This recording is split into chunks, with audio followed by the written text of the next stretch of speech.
La Hermandad Juvenil del Santo Cristo del Perdón tiene sus orígenes en la parroquia de San José, ubicada en el conocido Barrio Alto. Tiempos difíciles, 1980, donde la hermandad empieza a dar sus primeros pasos. Los avatares de su fundación hacen abandonar la parroquia de San José y refugiarse en la parroquia de Santiago Apóstol.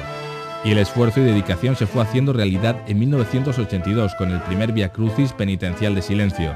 La imagen que se procesionó ese año y el siguiente fue cedida por la parroquia de Santiago Apóstol. Un nuevo cambio de ubicación se produce en esta joven hermandad. Esta vez les acoge la Compañía de María.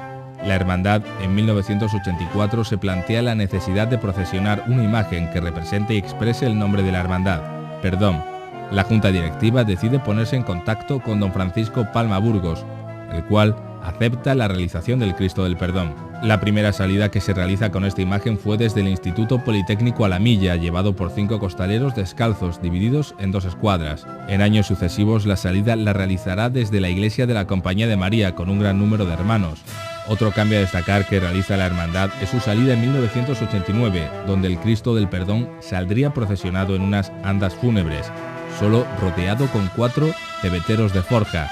Esta salida con las andas fúnebres se realizó desde el Instituto Politécnico a la Milla, las siguientes desde el patio de la Compañía de María.